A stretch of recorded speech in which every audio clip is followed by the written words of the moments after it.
মূল কথা গোপনীয় কথা আপোনালোকক কৈছোঁ জানো আপোনালোকে জানে নেকি আমাক কোনকেইটা সমষ্টিক লৈ আমাৰ এলায়েন্স হৈ গ'ল কোনকেইটা নাই হোৱা আপোনালোকে কোনোবাই জানে নেকি কওক আপোনালোকক যিবিলাক দি আছে আপোনালোকে চব ফাঁকিহে দি আছে কিনে আন্দাজত দি থৈছে এটাও নাজানে আপোনালোকে এটাও আপোনালোকৰ সঠিক হেৰি নাই কোনেও নাজানে কাকো কোৱা নাই আমি কোনেও কোৱা নাই সেইবিলাক কোনো কাৰো গোপনীয়তা ভংগ কৰা নাই আমি ধুনীয়াকৈ আলোচনা চলি আছে মই আকৌ এবাৰ কৈছোঁ ৰাইজৰ দল মানে মিত্ৰতাৰ পক্ষত আছোঁ আৰু শেষ পৰ্যায়লৈকে থাকিম আৰু মই 100% বিশ্বাসী যে এইবাৰ বিজেপিক পৰাভূত কৰিবলৈ আমি একলগ হ'ম আমি সিমান দিনে এটাই কথা ভাবি আছোঁ যে বিজেপিক যদি পৰাভূত কৰিব লাগে তেতিয়াহ'লে মিত্ৰতাত থাকিবই লাগিব সেইকাৰণে মই আকৌ এবাৰ ৰিপিট কৰি কওঁ আপোনালোকক ৰাইজৰ দল মিত্ৰতাৰ পক্ষত আছিল বৰ্তমানো আছোঁ আৰু শেষৰ দিনটোলৈকে যেতিয়ালৈকে এই বস্তুটোৰ বুজাবুজি নহ'ব সেই দিনটোলৈকে আমি মিত্ৰতাৰ পক্ষত থাকিম বহুত বেছি সমষ্টিৰ কথাও নহয় হা কিমান দিন ৰখিব আৰু বহুত বেছি 2-3টামান সমষ্টিৰ কথা তেওঁলোকে এগ্ৰি কৰি দিলে মিত্ৰতাটো শেষ হৈ যায় শেষৰ সময়খিনিত কিয় জটিলতা বাঢ়িছে মই নাজানো হ'ব পাৰে আমাৰ প্ৰেছাৰৰ মাজত ৰাখিবৰ কাৰণে এইটো কৰিছে আগতে যিবিলাক বস্তু নাছিলে ধৰক যে চেয়াৰমান আলীৰ কথাটো তাৰপিছত আব্দুল ৰচিদ মণ্ডলৰ কথাটো তেওঁলোকৰ কথাটো নাছিল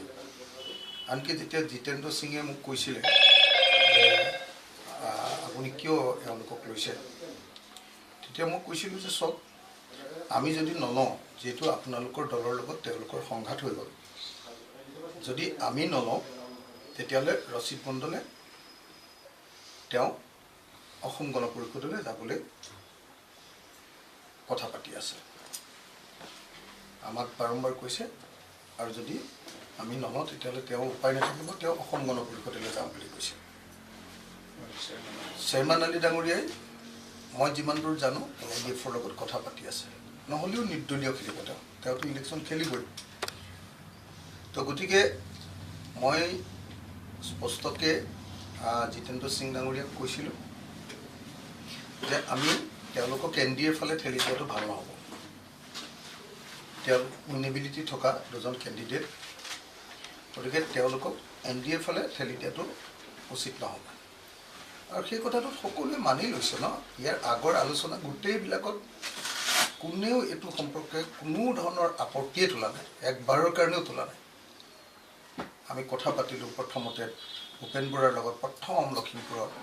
তাৰপিছত দেৱব্ৰত শইকীয়াৰ লগত তাৰপিছত গৌৰৱ গগৈৰ লগত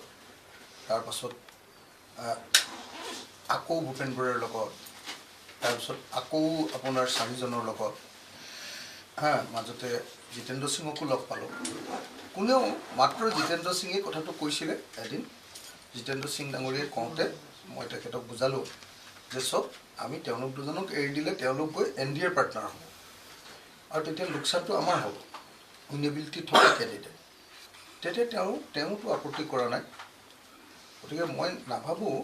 যে এই কথাটোৱে কিবা জটিলতাৰ সৃষ্টি কৰিছে কোনো জটিলতা নাই মই জানো 100% সেইটোক লৈ চবৰে গ্ৰীণ ছিগনেল আছে কিন্তু এতিয়া আমি যিহেতু 2টামান সমষ্টি বিচাৰিছোঁ সেই 2টামান সমষ্টি তেওঁলোকে এৰি দিব খোজা নাই আৰু তাৰে বাৰ্গেনিং পইণ্ট হিচাপত এই বিষয়টো এতিয়া উলিয়াই আনিছে মই কংগ্ৰেছ দলক এটাই কথা কওঁ আমি বিজেপিক পৰাভূত কৰিবলৈ বদ্ধপৰিকৰ we are committed two defeat fascist BJP আৰু ফেচিষ্ট বিজেপিক যেতিয়া পৰাভূত কৰিবলৈ হয় তেতিয়া সকলোৱে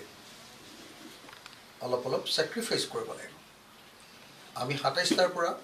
12টালৈ ছেক্ৰিফাইচ কৰিছোঁ 15টা ছিট আমি ছেক্ৰিফাইচ কৰিছোঁ অৱশ্যে 12টা প্লাছ 3টা তেওঁলোকে আমাক দিব বুলি কৈছে তেওঁলোকৰ নিজৰ পিনৰ পৰা দিছে ইতিমধ্যে এইকেইটা আপোনালোকে খেলক বুলি কৈছে গতিকে মই ক'তো জটিলতা দেখা নাই কংগ্ৰেছ দলে কথাটো বাস্তৱিকভাৱে ভাবি লওক কংগ্ৰেছ দলে